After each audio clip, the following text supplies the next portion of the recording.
Now we proceed with the first set of three speakers, who is talking on the anatomy and physiology of the human prepuce, and it is Steve Scott, who is the Educational Outreach Coordinator of the National Organization of Circumcision Information Resource Centers, NOCIRC in short. And for the past 3 years, his research has focused on the anatomy and function of the foreskin. He has designed multimedia presentations for use both by healthcare providers and for public education forums. He is a regular guest speaker for the Department of Human Sexuality at the University of Utah, and he has presented on this topic at national and international medical conferences. He is also the director of NOCIRC of Utah, providing Utah parents and physicians with information and educational material. Steve Scott.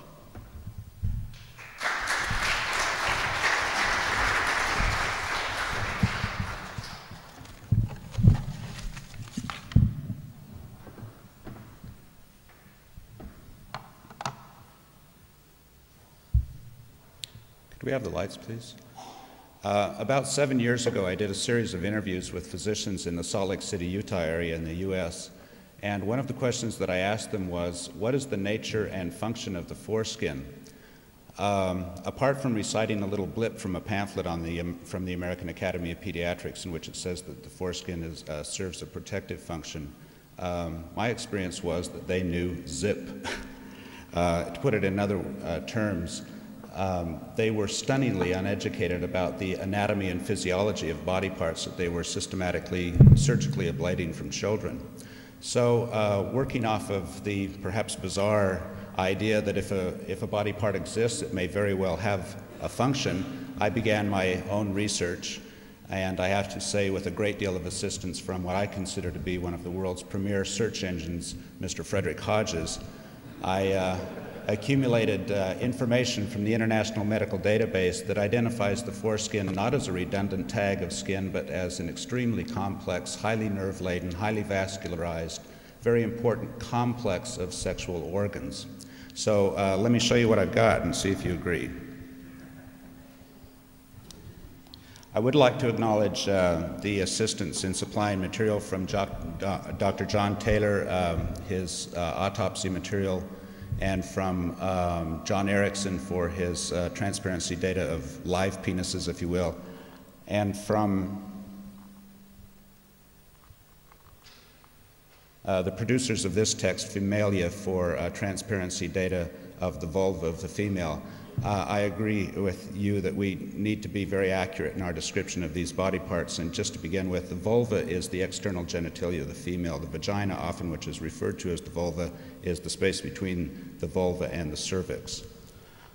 So starting somewhere near the beginning, here we see a diagrammatic representation of the development of the genitalia in the embryonic stage. The top portion represents the embryos of the male and female at about 8 weeks. You can see that this actually should be labeled the genital tubercle at this point, that this will become the glans clitoris or the glans clitoritis in the female, and this section will become the glans penis in the male. The labial scrotal swellings will become the labia majora in the female and the scrotum in the male. And the urogenital folds will become the labia minora in the female, and they'll fuse on the ventral aspect of the penis to create the midline penile raphe. Hormones, male hormones, around this time, 8 weeks gestation, will signal the development of the male reproductive organs, and here's an actual photograph of the advancement of the phallus.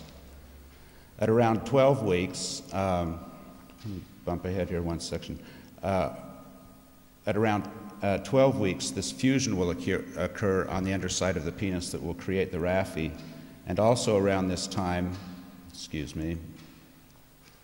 the coronal sulcus will be evident, which is the groove that demarcates the shaft from the glans. And it's out of this groove that the future foreskin will grow. Here we see a micrograph of this advancing process where the foreskin literally enfolds the glans penis. Some researchers suggest that it's inverting, the outside becomes the inside.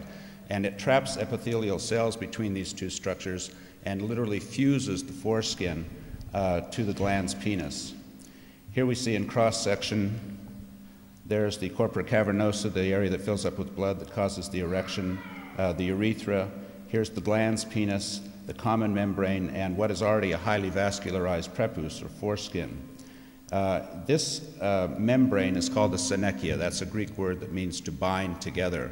And we know from large population studies by Gardner here in Great Britain and Ulster in Denmark that 96% of males are born with a foreskin that is not able to retract, and it's because of this binding mechanism. This is the same sort of mechanism that's in place in the eyelids of little kitties and puppies. And in fact, one of the very first things that you have to do in order to execute a circumcision is to literally tear the foreskin away from the glans.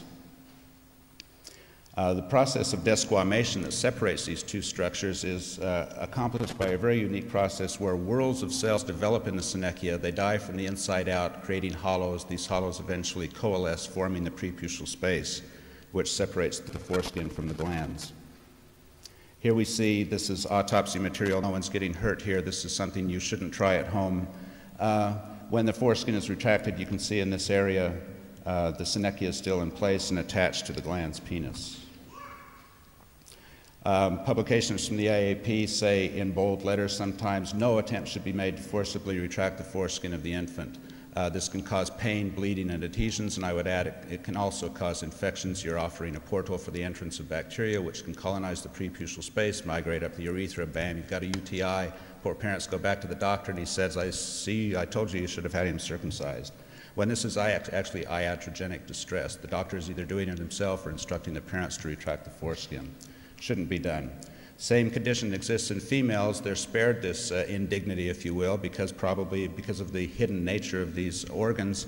And doctors, uneducated doctors, will go in and ream the foreskin away from the prepuce, or the glans of the clitoris. Another anatomical feature of the foreskin that inhibits or prohibits retraction is this muscle sheath. This is a cross-section of the prepuce. It's called the dardos fascia. It runs from the scrotum out over the shaft of the penis, over the end of the penis. And what's interesting is in an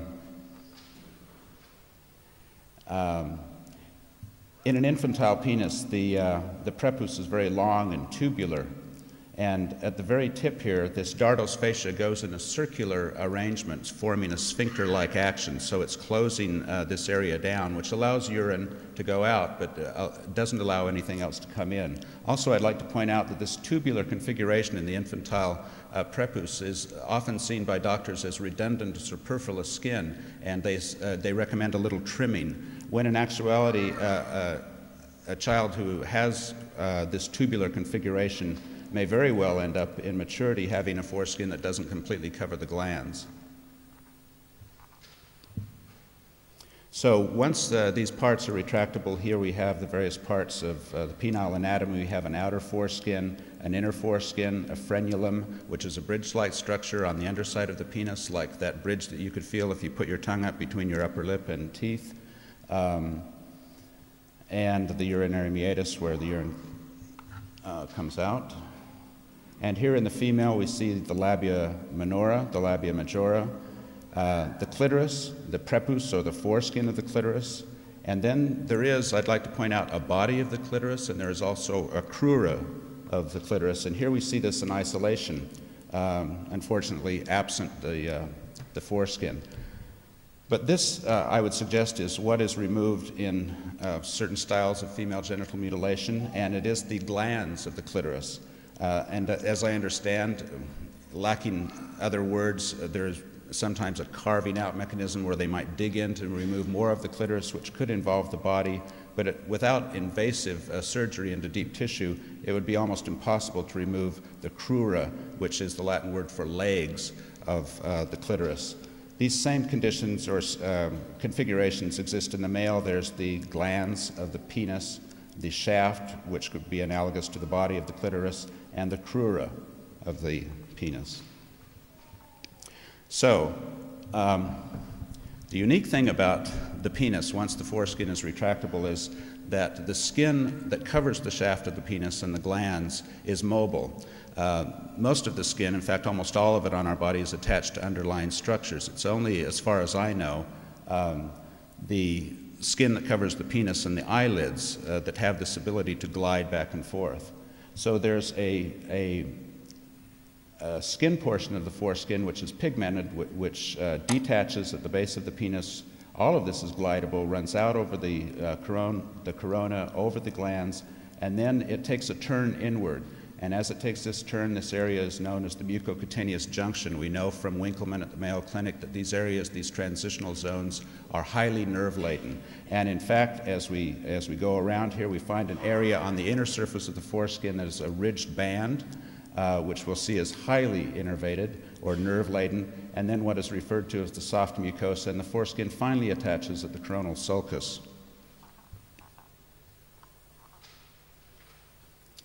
And waiting for that to focus, but this is just the inner surface of the foreskin is mucous membrane. This doesn't mean it produces mucus. It means that relative to other skin on the body, the nerve plexus and the vasculature lies higher in the surface of the skin.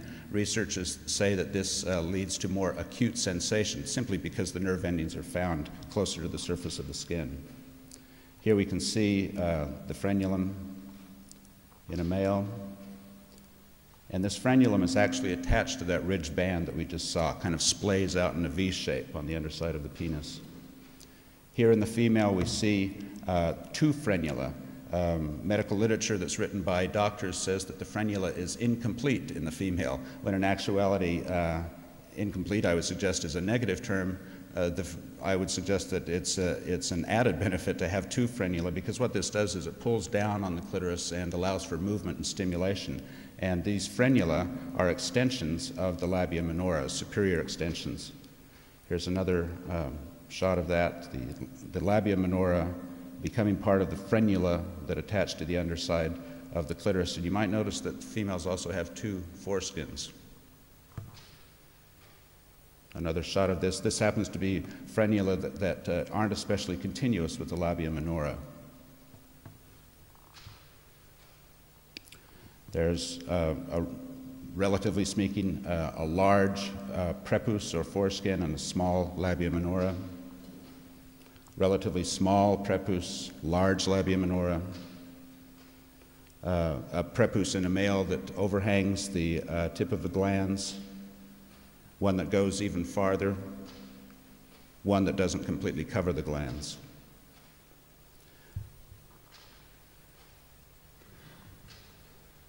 So, the interesting thing about the prepuce of the male, and as far as I know, this doesn't exist anywhere else in the human anatomy, is its ability to evert. That is, that it can turn inside out. Now, the only exception that I know of this is a little colleague in elementary school that was able to turn his eyelids inside out.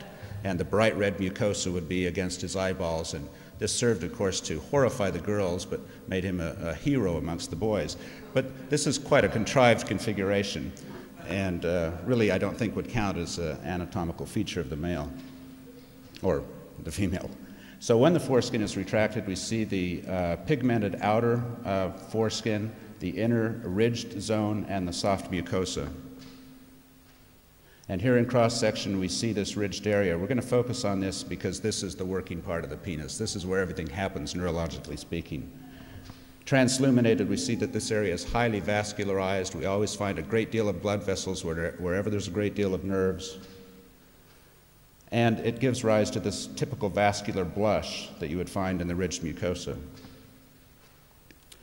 The penis is innervated by the pudental nerve, which has branches. One of them is the dorsal nerve that innervates the upper two-thirds of the penis, including the upper two-thirds of the foreskin, and the perineal nerve, which innervates the lower third of the prepuce and shaft and frenulum. So when a dorsal penile nerve block is employed as an analgesia, it's potentially, and physicians I talk to say that this is a very spotty chance arrangement. The penis is so small and these nerve endings are so small, you've got to get a needle right into that nerve to successfully accomplish this. Even if that's employed, the perineal nerve, which innervates this area, is not deadened, and so this might explain why babies continue to scream even when a dorsal penile nerve block is employed. A quick lesson in neurology. There are various types of nerve endings in the body. Here we see a Pacinian corpuscle, which lies deep in the dermis. These nerve endings are sensitive to pressure. And then there are other nerve endings that are sensitive to heat and texture sensation. But what we're going to focus on is the Meissner's corpuscle, which we see right here. And these are nerve endings that lie very close to the surface of the skin and have the ability to sense light touch. Here we see a cross-section of the dermal papillae in the inner surface of the foreskin and the ridge band. These are the Meissner's corpuscles. Each one of these red areas represents a blood vessel. This is the highly vascularized state. And when we stain appropriately, voila, we see the Meissner's corpuscle. These are pine cone-shaped or pear-shaped nerve endings. And upon closer examination, we see that they're made up of ribbons that course back and forth and allow for them to be stimulated by the slightest degree of touch. They're found in clusters in the dermal papillae of the inner foreskin. Here's a cross-section at a lower magnification of one of the ridges. Each one of these black areas represents a Meissner's corpuscle. So this area of the body, the ridge mucosa of the inner prepuce, is highly nerve-laden. There has been no quantification yet.